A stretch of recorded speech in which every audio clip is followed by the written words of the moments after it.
A'udzubillahi minasyaitonirrajim. Bismillahirrahmanirrahim. Assalamualaikum warahmatullahi wabarakatuh. Alhamdulillahirabbil alamin.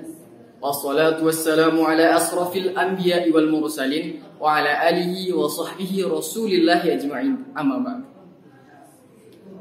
Yang pertama, marilah kita ucapkan segala puja dan puji kita kehadirat Allah Subhanahu wa taala. Yang mana Allah Subhanahu wa taala telah menciptakan bumi ini bulat. Allah Subhanahu wa taala telah menciptakan bumi ini bulat. Seperti bola yang indah dipandang mata merasuki ke dalam jiwa. Allah Subhanahu wa taala tak akan lupa mengisi bumi ciptaannya tersebut dengan berbagai makhluk-makhluk ciptaannya. Allah Subhanahu wa taala menciptakan Adam, menciptakan kaum Adam, yaitu makhluk Allah, ciptaan Allah, manusia yang berkumis, rambut tegak bagaikan artis, yang membuat para wanita tersenyum manis. Dan Allah Subhanahu wa taala itu Maha Adil.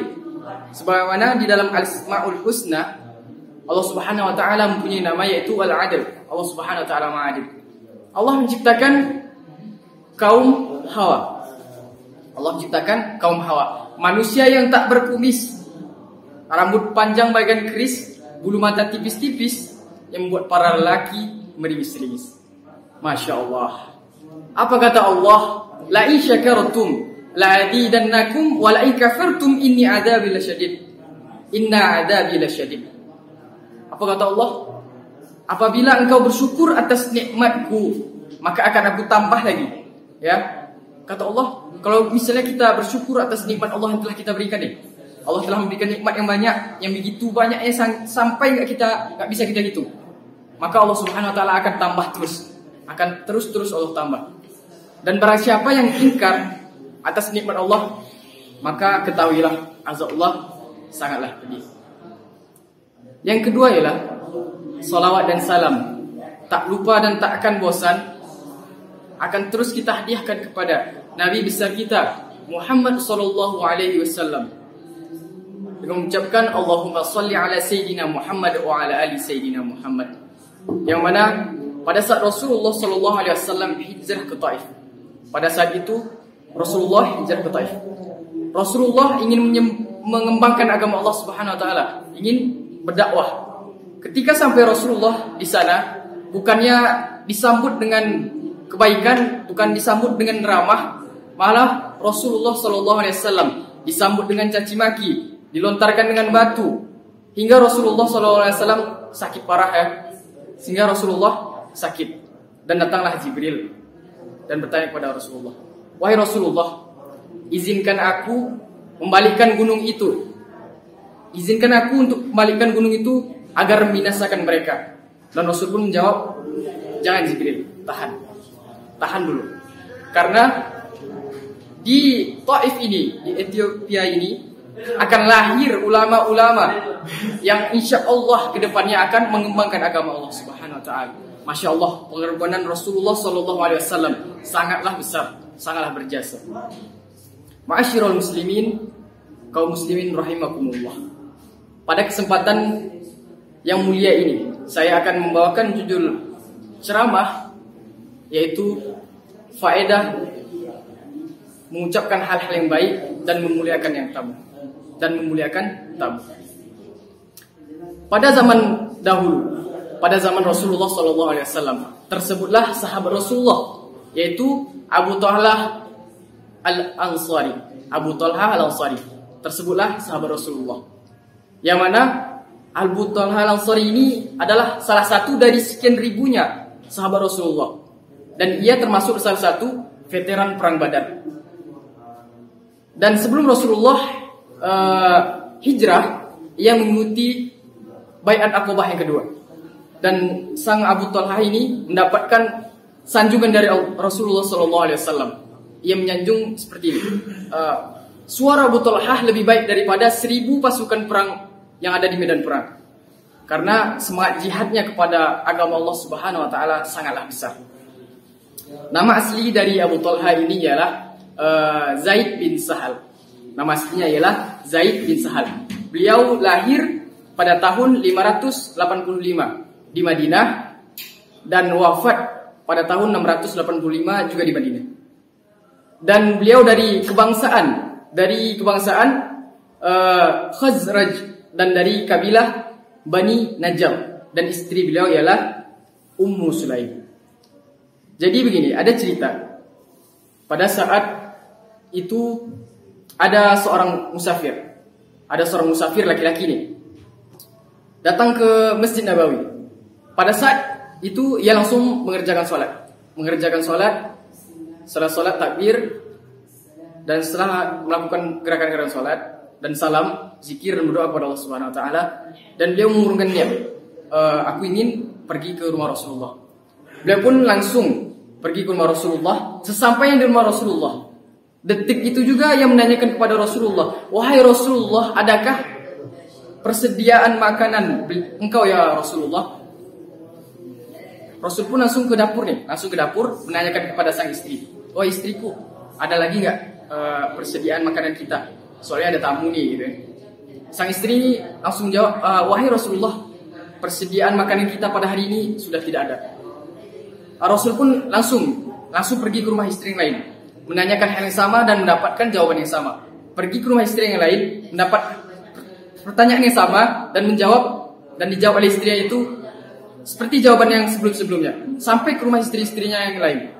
Dan Rasul pun akhirnya pergi ke Masjid Nabawi. Dan pada saat itu para sahabat sedang mengadakan pengajian. Rasul pun berkata, wahai sahabatku, siapakah di antara kalian yang mempunyai persediaan makanan di rumahnya? Tak lama Rasul pun mengatakan hal itu. Berdirilah dengan gagahnya sahabat yang bernama Abu Talha Al-Ansari atau Zaid bin Sahal. Dia pun berkata, wahai Rasulullah, biarkanlah aku yang menjamu tamumu ini ya Rasulullah. Biarkan ia makan bersamaku pada malam ini di rumahku bersama keluargaku. Mendengar itu Rasulullah pun bahagia dan tersenyum kepadanya. Setelah itu Rasul pun pergi meninggalkan Abu Talha dan sang musafir ini. Dia pun membawa ke rumahnya langsung. Setiba di rumah, ia mengira bahwa di rumah itu banyak makanannya kan, persediaan makanannya banyak. Ia pun menanyakan kepada sang istri, wahai istriku, apakah persediaan makanan kita masih banyak? Apakah masih ada lagi? Sang istri pun menjawab, wahai suamiku, makanan kita sudah tidak ada lagi. Sudah tidak ada lagi kecuali sebagian kecil hanya untuk anak-anak kita nanti malam. Abu Talha pun berpikir panjang, gimana cara ia untuk memberi jamuan kepada sang tamu. Ia pun punya ide. Ia berkata kepada istrinya, wahai istriku, gimana kalau engkau sibukkan anak kita, bawa dia bermain hingga lelah dan tertidur hingga ia lupa pada saat itu bahwa ia belum makan malam. Istrinya pun karena soleh, Ummu Sulaim ini karena solehah, dia pun menuruti kata-kata sang suami. Setelah tertidur anaknya, sang Abu Talha ini pun membawa keluar makanannya untuk sang musafir. Ketika itu ia berkata kepada istrinya, wahai istriku, bawakan piring kosong kepadaku, biar ia menyangka bahwa aku juga makan. Dibawakanlah piring kosong pada Abu Talha Al-Ansari. Hal ini dilakukan biar apa? Biar sang tamu tidak canggung ketika makan bersama. Dan pada saat itu lampu di rumah Abu Talha Al-Ansari juga sedang padam. Api di rumah Al-Ansari sedang padam. Setelah keesokannya, setelah sang musafir pulang, mereka berdua menceritakan hal ini kepada Rasulullah SAW. Dan Rasulullah pun sangat bangga, mengapresiasi bahwa Abu Talha ini sungguh memuliakan tamunya tersebut. Masya Allah. Masyarul muslimin rahimakumullah. Ada hadis Rasulullah SAW yang menjelaskan tentang memuliakan tamu juga, dan ada plus juga, yaitu berkata baik. Yaitu an Abu Hurairah radhiyallahu anhu anna Rasulullah SAW qala, man kana yu'minu billahi wal yawmil akhir falyakul khairan aw liyasmut, wa man kana yu'minu billahi wal yawmil akhir falyukrim jarahu, wa man kana yu'minu billahi wal yawmil akhir falyukrim dhaifahu. Yang artinya, man kana yu'minu billahi wal yawmil akhir, barang siapa yang beriman kepada Allah Subhanahu wa taala dan hari akhir, maka hendaklah ia berkata baik. Jika ia tidak mampu berkata baik, maka diamlah. Dan wa man kana yu'minu billahi wal yawmil akhir falyukrim jarahu. Dan barang siapa yang beriman kepada Allah Subhanahu wa taala dan beriman kepada hari kiamat, maka hendaklah ia memuliakan tetangganya. Wa man kana yu'minu billahi wal yawmil akhir falyukrim dhaifahu. Dan barang siapa yang beriman kepada Allah Subhanahu wa taala dan hari akhir, maka hendaklah ia memuliakan tamunya. Hadis riwayat Bukhari Muslim. Dari hadis di atas dapat kita petik beberapa pesan-pesan atau faedah-faedah yang dapat kita simpulkan. Yang pertama dari hadis di atas kita ketahui bahwa kita mempunyai kewajiban untuk memuliakan tamu dan juga tetangga. Dari hadis pertama itu dapat kita ketahui bahwa kita memiliki kewajiban untuk memuliakan tamu dan juga tetangga. Yang kedua ialah dari hadis di atas menunjukkan bahwa kita mempunyai dua kewajiban. Yang pertama, kewajiban kepada Allah Subhanahu wa taala. Dan yang kedua, kewajiban kepada sesama. Kewajiban kepada sesama ini, kewajiban kepada Allah Subhanahu wa taala ini terkait dengan lisan. Sebagaimana di dalam ayat Al-Qur'an disebutkan la khaira fi katsirin min najwahum illa man amara bi shadaqatin aw ma'rufin aw islah bainan nas.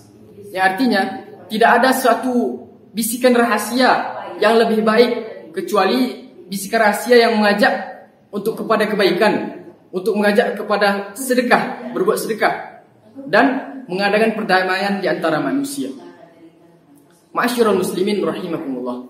Dari Sa'ad bin Zaid mengatakan bahwasanya Rasulullah sallallahu alaihi wasallam bersabda, barang siapa yang dapat menjamin di antara kedua jenggotnya, antara kumis dan jenggot, dan barang siapa yang bisa menjamin di antara kedua kakinya, yaitu kemaluan, maka akan aku jamin baginya syurga. Dari hadis di atas kita dapat memetik pesan, barang siapa yang bisa menjaga kedua antara jenggot dan kumisnya, yaitu lisan, dan menjaga antara kedua kakinya, yaitu kemaluan, maka Rasulullah SAW langsung yang akan menjamin baginya syurga. Masya Allah. Dan yang ketiga ialah ikram atau kemuliaan, memuliakan. Yang dimana di dalam hadis ini kita harus memuliakan tamu semulia-mulianya, memberikan pelayanan yang terbaik, jangan setengah-setengah, ya, jangan beramal setengah-setengah, yaitu dengan memuliakan tamu. Jika ada yang datang, muliakanlah semulia-mulianya. Dan yang keempat ialah dari Imam Al-Ghazali, ada beberapa hal yang dapat kita lakukan dalam keseharian kita untuk memuliakan tetangga, yaitu yang pertama ialah mengucapkan salam. Ada hadis Rasulullah juga mengatakan, hakul muslimin ala muslimin sittun iza laqitahu fasallim alaih. Yang artinya hak sesama muslim itu ada 6. Hak sesama muslim itu ada 6. Yang pertama ialah jika berjumpa, jika bertemu, maka ucapkanlah salam. Maka yang pertama ini ialah mengucapkan salam. Jadi jika berjumpa jangan ditunggu untuk mengucapkan salam. Tunggu yang itu deh, tunggu dia duluan deh. Jadi jangan. Kalau bisa kita duluan mengucapkan salam. Kita tidak hina jika mengucapkan salam yang duluan, itu enggak hina, insyaallah ya. Terus yang kedua ialah menjenguk tetangga jika ada yang sakit. Dalam hakul muslimin ala muslim situn tersebut disebutkan juga wa iza maridha fa'uduhu. Dan jika dia sakit maka jenguklah. Dan jika sakit jenguklah. Maka di sini dapat juga kita faedah hikmah, yaitu jika sakit maka jenguklah.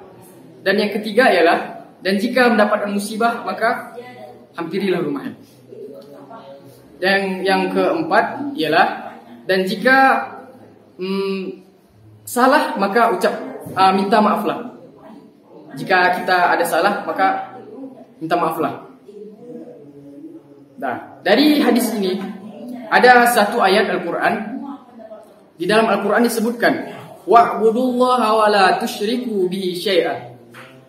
wa'budullaha wa la tusyriku bihi syai'a wa bil walidaini ihsana wa bidhil qurba wal yatama wal masakin wa bijarizil qurba wa bijarizil junub wa sahibi bil jambi wa sahibi bil jambi wa ibnis sabil wa ma malakat aymanukum innallaha la yuhibbu man kana mukhtalan fakhur, yang artinya, dan sembahlah Allah Subhanahu wa taala dan janganlah kamu menduakannya, dan berbaktilah kepada kedua orang tua, kepada kerabat, tetangga jauh, kawan sejawat, dan juga tetangga yang dekat. Maka berbaktilah kepada mereka atau berbuat baiklah kepada mereka. Karena sungguhnya Allah Subhanahu wa taala sangat membenci orang yang sombong lagi membanggakan diri. Yaitu di surah An-Nisa ayat ke-36 di Al-Qur'an Utsmani, itu di sebelah kiri lembar yang ke-84 baris yang ke-9. Dari ayat di atas disebutkan bahwa banyak, bukan hanya tetangga saja, ya, bukan hanya tetangga saja yang perlu kita muliakan, itu banyak kriteria. Terus Rasulullah SAW pernah bersabda bahwa sungguhnya Jibril selalu memberitahu kepadaku untuk selalu memuliakan tetanggamu, sampai-sampai aku sendiri mengira bahwa ia akan menjadikannya ahli waris. Saking wajibnya kita muliakan tetangga itu. Ma'asyiral muslimin rahimakumullah. Apakah para kaum muslimin mengetahui siapakah itu tetangga? Apakah itu tetangga? Menurut Imam Syafi'i dan Hambali, yang dimaksud tetangga ialah 40 orang, 40 rumah dari segala arah. 40 rumah dari depan, 40 rumah dari belakang, 40 rumah dari kanan, 40 rumah dari kiri. Dari semua itu termasuk sebagai tetangga. Sedangkan menurut Imam Maliki, yang dimaksud dengan tetangga ialah rumah kita yang berdempetan, yang hanya dipisahkan oleh parit kecil atau jalan kecil, bukan dipisahkan oleh sungai atau sungai pasar, bukan. Terus menurut Imam Abu Hanifah, yang dimaksud sebagai tetangga itu ialah rumah yang berdekatan dengan rumah kita atau yang menempel dan disatukan oleh satu masjid. Jadi singkat saja, ini maksud dengan tetangga ialah siapapun itu yang berdekatan rumahnya dengan kita, maka ia akan dapat hak bertetangga. Ma'asyiral muslimin rahimakumullah.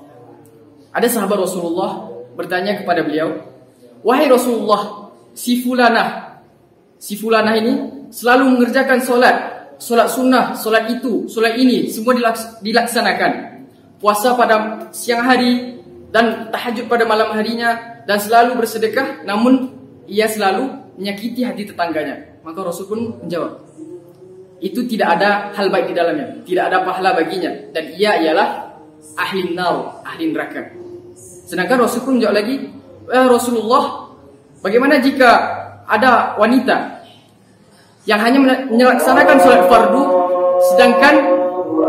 sedangkan ia tidak melaksanakan sholat yang lain, hanya sholat fardu dan bersedekah dengan gandum saja? Rasul menjawab, maka baginya surga. Kesimpulannya ialah, maka berkata baiklah kita, karena sesungguhnya berkata baik ialah mengundang ridho Allah Subhanahu wa taala. Terus kita memuliakan tetangga dengan sebaik-baiknya memuliakan. Jangan pandang mau itu muslim ataupun non muslim, pukul rata semua. Terus kita harus memuliakan tamu. Maka jika datang tamu nih, maka muliakanlah sebaik-baik mulia. Hidangkanlah ia hidangan sebaik-baik hidangan. Mungkin hanya sampai segini yang dapat saya sampaikan. Bila ada salah, saya minta maaf. Ila liqa' fi jannah insyaallah. Assalamualaikum warahmatullahi wabarakatuh.